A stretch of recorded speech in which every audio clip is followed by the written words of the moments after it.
Dans les dossiers classiques de la cache-route, on va commencer, et j'espère qu'on terminera, à étudier les poissons aujourd'hui. On sait que la Torah elle a permis de manger les poissons, et elle a même dit quels poissons sont permis et quels poissons sont interdits. Ce qu'on appelle dag taor et dag tamé. On peut les reconnaître par des simanim, par des signes. Et ceux qui sont permis, c'est-à-dire ceux qui ont les signes de poissons permis, ils sont permis même sans shrita.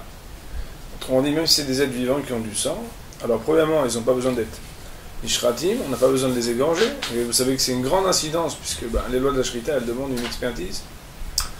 Et en plus de cela, il n'y a pas d'interdit, d'après la stricte loi, de manger du sang de poisson. Donc on a le droit, mais ikaradine, d'après la stricte loi, de manger du sang de poisson.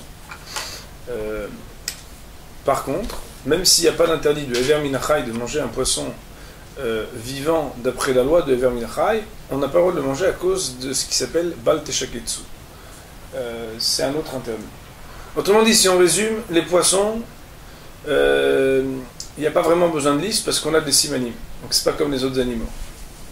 Et ces signes-là font d'un poisson sa permission. Et même si on n'a pas le droit de manger cru, on n'a pas besoin de l'égorger. Et on a le droit de manger son sang. Seulement, là où on ne voit pas que c'est un sang de poisson, par exemple dans une assiette où il n'y a pas un signe d'arête dorsale ou d'écaille ou quelque chose qui montre que ce qu'on va manger comme sang, c'est pas un sang de poisson, il y aura, à cause de l'interdit de marit aïn, alors un interdit donc de manger ce sang. Vous savez que marit aïn, on va voir un peu plus tard dans ce shiur, marit aïn c'est pas n'importe quoi. Il y avait un rav à Bnei Brak quand j'étais plus jeune, il disait est-ce qu'en hiver on n'a pas le droit de respirer parce que c'est marit aïn, déjà ils vont croire qu'on va fumer. C'est vous chez l'eau, c'est sûr que non. Donc ça veut dire que dans la vie, faire attention. Mais ça va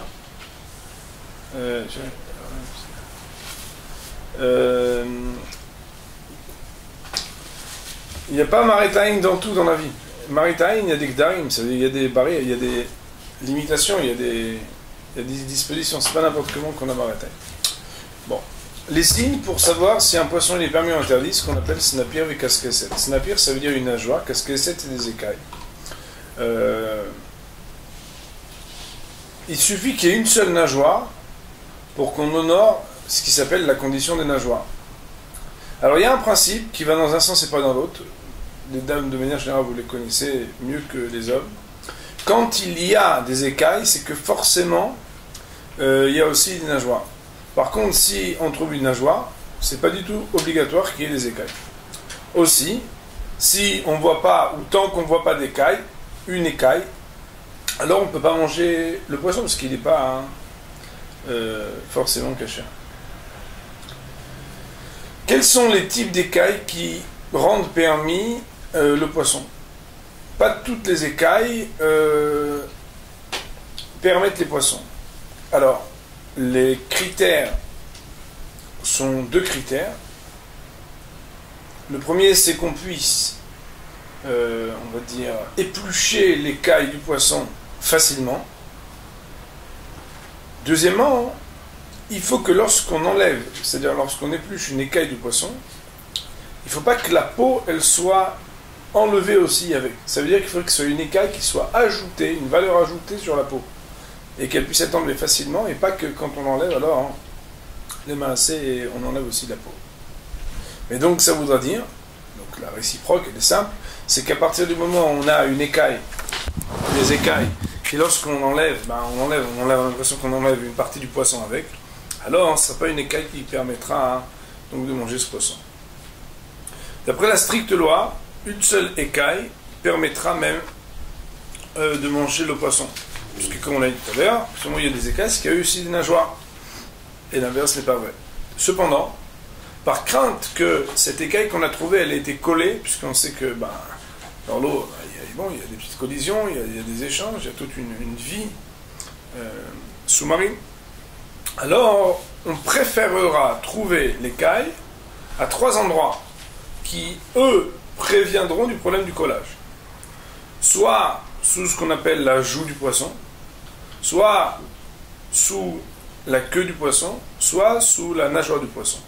Et à ce moment-là, on a moins de crainte que l'écaille, elles viennent d'ailleurs que du poisson. Alors, bien entendu, quand on dit sous, ça veut dire proche de. Il semblerait que c'est dans la manière avec laquelle la forme du poisson peut-être protégerait, puisque si on est juste à côté de la tête ou des joues, ou bien la queue, ou bien la nageoire, peut-être c'est un endroit qui est moins susceptible de permettre des collages et collisions. À la race suivante, si on a un poisson qui, lorsqu'on le sort de l'eau, il perd ses écailles. Alors, il est cachère. Ça veut dire que même si dès qu'on le sort de l'eau, il n'a plus d'écailles, c'est pas grave. S'il n'a pas d'écailles, mais on sait que Hachem, bientôt, quand il va grandir, il en aura. Ça veut dire que y a des poissons qui, à un âge, on va dire un poisson, pour la petite histoire, un poisson qui a 1 mois, on va dire qu'il n'a pas encore, mais à 2 mois et demi, on sait que commencent à apparaître les écailles. Alors, à partir du moment où on sait que c'est sûr qu'il fait partie d'une espèce qui va avoir ensuite des écailles, alors c'est permis. Ouais. Par contre, si on est dans le doute, dès qu'on a un doute, il faut savoir que comme le poisson, c'est interdit de la Torah, donc il y a un principe connu qui s'appelle Sapek Doraita, la Khumra. Quand on a un doute concernant quelque chose qu'on a le droit de manger ou pas, et en particulier quand c'est quelque chose qui peut être interdit d'après la Torah, alors on s'abstiendra de le manger. Le Rav ici nous fait une remarque qui est intéressante. Il nous dit que le Daganilus, donc la perche du Nil, la fameuse perche du Nil, alors il faut savoir que, et ça c'est pas assez su, moi la première fois que j'avais étudié ça, j'avais même stabiloté, parce que il dit qu'il y a des espèces de perches du Nil qui ont des écailles, et il y en a qui n'ont pas d'écailles. C'est pourquoi, contrairement à ce qu'on peut penser en se disant c'est la perche du Nil, c'est la perche du Nil, c'est la perche du Nil, mais ça dépend laquelle. C'est pourquoi Bémet faudra soit absolument avoir une ashgacha, donc un tampon qui valide que c'est une espèce permise, soit il faut qu'on ait sur la peau donc de la perche du Nil qu'on achète, bien entendu pas dans le filet, mais qu'on puisse voir des écailles sur sa peau. À la phrase suivante, si on est dans un cas de figure où il y a des écailles mais qui ne sont pas visibles aussi facilement que d'autres, par exemple, il y a des écailles qui ne sont visibles que quand on les met dans l'eau. Il semblerait que c'est par rapport à, on va dire, au reflet de lumière que l'eau... Tu peux ouvrir la porte, cette écaille. Au reflet de lumière que l'eau peut permettre.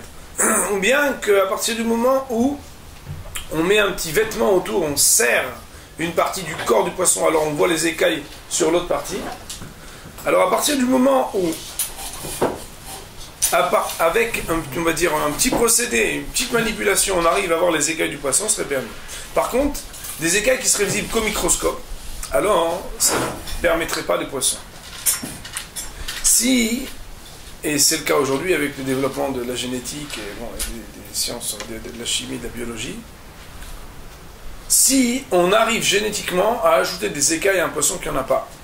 Donc c'est un poisson qui à la base il ne peut pas avoir d'écailles, et puis on négocie parce que c'est un poisson dont on sait qu'il est délicieux, et on dit on va essayer de faire quelque chose, et on arrive à faire une manipulation. Alors dans un cas pareil, ça ne permet pas le poisson, c'est l'espèce qui est importante. Par contre, dans l'autre sens, s'il y a des élevages, par exemple des élevages de carpes, qui empêchent la formation des écailles, bien dans ce cas-là aussi ça sera interdit. Ça veut dire que c'est et dans un cas la humra et dans un cas la kula. Ça veut dire que quand on en ajoute, on aurait pu penser que t'en rajoutes, ça racole, en fin de compte elle en a, qu'est-ce que tu veux. Cette espèce-là a des écailles. On ne peut pas parce qu'à la base il ne doit pas en avoir. Et de l'autre côté, quand on s'arrange, parce que dans un élevage, par exemple de carpes, c'est l'exemple que le Rav a pris, alors ces carpes-là, on s'arrange pour qu'elles n'aient pas, par un traitement ou par des produits, la formation d'écailles, alors aussi les poissons seront interdits. Il y a d'autres simanim qui ont été donnés, à part les écailles et les nageoires. Il y a 5 simanim ici. Je vous dis la vérité, il y en a un, je ne sais même pas ce que c'est. J'ai envoyé un message hier à quelqu'un, mais il ne m'a pas encore répondu. Et qui ont une incidence uniquement pour les Ashkénazim. Ça veut dire pour permettre pour les Ashkénazim. Quels sont-ils? Alors, je vais en citer 5 et je ne vais en traduire que 4. Premier siman, Rosh Rachav ou Meugal, une tête un peu large et arrondie. Deuxièmement, une asymétrie entre la queue et la tête. Troisièmement, Chut Shidra, on pourrait appeler ça une sorte de colonne vertébrale, je ne sais pas si on dit colonne dorsale, je ne sais pas comment dire. Kiravaim, on va dire c'est des entrailles. Peut-être ça veut dire que pas tous les poissons ils sont formés de la même manière au niveau des entrailles. Et cinquièmement, ça, je ne sais pas ce que c'est du tout, c'est Shlafohit Melea Avir. Alors peut-être des gens qui savent ce que ça veut dire. Bon, ce dernier point, je ne sais pas exactement ce que c'est. Quoi qu'il en soit, il faut savoir comme ça, c'est que pour les Ashkenazim, bien entendu, a priori, comme la Torah elle a donné des simanim beaucoup plus clairs d'écailles et de nageoires, et que c'est seulement Chachamim dans la Gemara qui ont donné ces 5 détails qui concomitent toujours avec la présence d'écailles et de nageoires. Alors a priori, il veut dire qu'il faut prendre le poisson entier et regarder les simanim que la Torah l'a donné. Seulement, c'est pour pouvoir s'appuyer quand on n'a pas le poisson entier, qu'on ne peut pas voir par exemple ses écailles et ses nageoires. Alors quand on a des parties coupées, quand on a une tête, si elle est raha ve'agola, si elle est large et arrondie, ou bien si on a la tête et la queue et qu'on n'a pas le corps, et qu'on voit une asymétrie dans ce que elle penche d'un côté alors que la tête, elle est, on va dire qu'il y a quelque chose qui fait que ça ne soit pas symétrique entre la tête et la queue. À partir du moment où c'est des morceaux de poisson qu'on achète, alors pour les Ashkenazim, on pourra s'appuyer là-dessus. Pour les Sfaradim, tant qu'on n'a pas un signe de nageoire et d'écailles, ou bien d'écailles qui forcément révèlent et certifient qu'il y avait aussi des nageoires, alors de toute façon on ne pourra jamais s'appuyer sur ces signes supplémentaires. Qu'en est-il des filets? Filets de poisson. Bon, c'est la chose que vous connaissez, mais c'est pas grave parce qu'il y a toujours des petits hidushim quand même. Les filets de poisson, il faut qu'il y ait un hersher. Absolument, puisque on ne peut pas vérifier quand on voit un filet si c'est un filet d'un poisson qui est tahor, qui est permis, ou qui est tamé, qui est interdit. D'autant plus qu'on a dit tout à l'heure que si on vous dit mais c'est de la perche du Nil, on était là. Mais il y a des espèces de perches, et il y a des espèces de potes de thon, et on va voir tout à l'heure qu'il y a des dizaines d'espèces de thon qui ne sont pas cachères, il y a des espèces qui sont cachères. Donc ça ne suffira pas juste de reconnaître, soi-disant, la chair du poisson. Alors il faut soit un hersher, ça veut dire soit une surveillance avec un tampon, soit quelqu'un qui est Neheman, ou qui est crédible, ou qui est expert, pour pouvoir dire que Behemet, il a pu valider, avant que le poisson ne soit traité, des signes donc de cacheroute du poisson. Si par contre on a dans un sachet plastique, par exemple, comme c'est vendu dans les grandes surfaces, un morceau dont on voit encore des écailles et 8 morceaux dont on voit rien du tout. À partir du moment où les morceaux, dans leur présentation et dans leur nature, sont similaires les uns aux autres, on pourra s'appuyer pour les permettre tous. Par contre, il suffira qu'il y ait quelque chose qui fait la différence entre les morceaux et les autres, pour qu'on ne puisse pas s'appuyer là-dessus. C'est-à-dire qu'on pourra manger que celui dont on voit avéré et clair, donc manifeste, les signes de cacheroute. Kirvé dagim, les entrailles du poisson. Alors là, il faut être encore plus regardant que le reste. Ça veut dire qu'il faut que ce soit quelqu'un qui soit particulièrement expert. Bon, je ne veux pas mimer un poissonnier, mais un poissonnier, il peut être très gentil, Neheman, mais peut-être qu'il n'a pas étudié Siman Pegimel dans Shlomo pour savoir que c'est un poisson. Il dit, mais oui, il est cachère depuis toujours, on sait très bien que la sole, c'est... Le maïs, ça suffira pas, il faut quelqu'un qui soit, pour les kirbé à dagim, il faut quelqu'un, on n'achète pas par exemple les légumes chez n'importe qui, on n'achète pas, ça veut dire, il faut qu'il y ait quelqu'un qui puisse vous dire, ne touche pas à ça, fais attention, ça, il n'y a pas eu encore eu le maaser quand on parle de fruits et légumes. De la même manière, quelqu'un puisse vous dire, ah oui, cette partie-là, voilà, j'ai enlevé ceci, j'ai enlevé cela. Il faut qu'il puisse montrer son expertise et d'où il a pu tirer l'information de la cacheroute de ce poisson. Ça veut dire que dans Kirvé Dagim, il faut être un peu plus vigilant encore. Les poissons en conserve. Le poisson en conserve, c'est un problème. Pourquoi? Parce qu'il faut d'abord l'espèce du poisson, est-ce qu'elle est tahor ou tamé, mais aussi l'huile du poisson, les épices et tous les conservateurs et tout ce qu'on met dans une boîte. Autrement dit, la boîte, elle pose des problèmes que ne pose pas d'autres choses, parce que la boîte, elle conserve, mais elle a d'autres choses avec elle. Donc il faut valider. C'est pourquoi, que ce soit des anchois, du maquereau, du saumon, toutes ces choses-là, on ne peut pas les manger sans hersher. Alors ça c'est important, j'avais noté que je voulais vous dire quelque chose. Hier j'ai regardé avec ma fille ce shiur là, et il y avait quelque chose de très intéressant. Alors je vous lis parce que ça c'est très important. מפרסומי מדריכה הכשרות השונים עולים כי מיובאים לארץ סוגי דגים טמאים במסווה של שמות דגים כשרים ומכשילים בכך את הציבור. Il y a plusieurs types de poissons qui, sous l'appellation d'un poisson cachère, sont importés en Israël alors que ce sont des poissons qui sont non cachers. Les dougmas, par exemple, les anchois, il y a marqué donc anchois, dag anchovy, et en réalité c'est du garpiche, je ne sais pas vous traduire, mais ça ressemble énormément aux anchois. Ça vient du Portugal, mais c'est un dag tamé.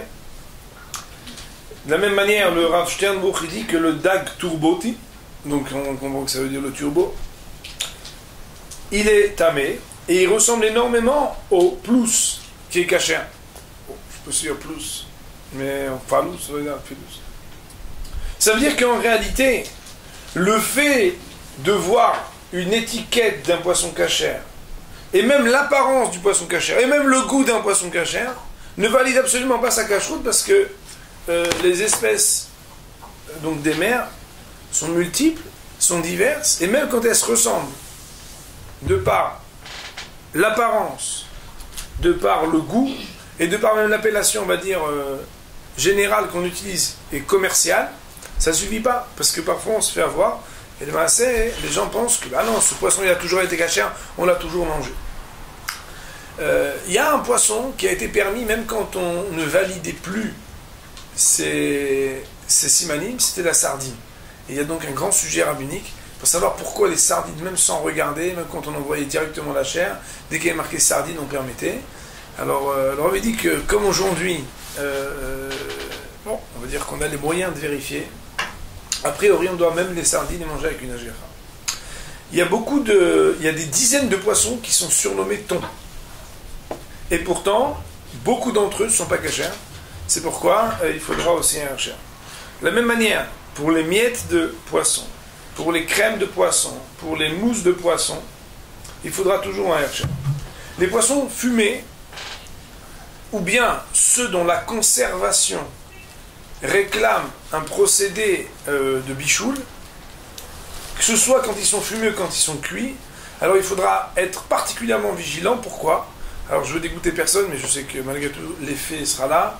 C'est parce que parfois quand on fume ou quand on cuit les poissons, non seulement quand c'est dans les grandes usines et des grandes manufactures, on le fait des fois avec des poissons qui sont tamés, mais des fois on le fait même avec de la viande. Et on cuit dans un même endroit de la viande qui est tamée, ou treifa, avec des poissons. C'est pour ça que le Rav nous dit faire très attention que Béhémet, quand il y a des procédés qui fument ou qui cuisent, avant de mettre en conserve ou de mettre de présenter donc le poisson dans son emballage, alors il faudra faire attention à avoir un poisson qui est surveillé. Le poisson moulu, alors il faudra aussi un hercher. Pourquoi ? Parce qu'on a peur là-bas des mélanges. Ça ne veut pas dire qu'au même endroit ils aient été cuits et qu'il y ait même seulement des vapeurs, mais étant donné que c'est souvent des tout petits poissons et qu'on en prend énormément pour en faire quelque chose de moulu, alors parfois il y aurait des mélanges qui feraient qu'on ne peut pas manger un mélange, et comme vous savez, on ne peut pas a priori s'appuyer sur le din de bitoul, de l'annulation qui fait quand il y a 60 contre 1, d'autant plus que c'est possible même ici que c'est d'abord chez les minyan, c'est quelque chose qui se compte, et que même quand il y en a 1000, il n'est pas bâti. Le caviar, donc le caviar, alors il appelle ça caviar noir, caviar rouge. Il y a mon épouse a dit caviar rouge, non, moi ça n'existe pas, donc c'est peut-être du thym. Quoi qu'il en soit, le caviar noir, il serait, donc ce sont des œufs de poisson, il serait interdit. Le caviar rouge, il appelle ça, alors ça serait permis. Et le caviar même coloré, ça veut dire qu'il est rouge, mais en fait, on veut faire Zarmak qu'il est noir, parce qu'on veut se dire non, mais c'est comme si c'est du vrai caviar. Alors, il n'y aurait pas de marit aïn, il n'y aurait pas de problème d'avoir un faux noir qui, par sa couleur, donne peut-être plus envie, ou le derma. Alors, il n'y aurait pas de problème de le manger. Bien entendu, la boutargue. Normalement, il faut faire attention aussi qu'il y ait un chien, d'autant plus que la manière à laquelle on la conserve, elle peut utiliser de la cire, et la cire, on sait qu'il faut que ce soit une cire qui soit contrôlée. Maintenant, dernier point qui est important, l'huile de poisson. D'après la stricte loi, il faut toujours avoir un hercher sur l'huile de poisson. Cependant, le Rav Eliezer a permis que du fil dentaire sur lequel est posée de l'huile de poisson, étant donné que sont mélangés beaucoup d'autres produits sur ce fil, et que en plus, donc pas en plus, de ce fait, le goût est pag, il a perdu ce qu'il est, comme c'est en plus pour des raisons médicales, alors on pourrait permettre. Enfin, si quelqu'un a l'ordonnance d'un médecin pour prendre de l'huile de poisson ou des capsules même de ce qui vient de l'huile de poisson, alors on pourra permettre. Par contre, il sera préférable qu'il avale directement plutôt qu'il ne le consomme comme s'il mangeait quelque chose. Voici en gros les halakhot sur le poisson. Baruch Adonai Le'olam. Amen ve Amen.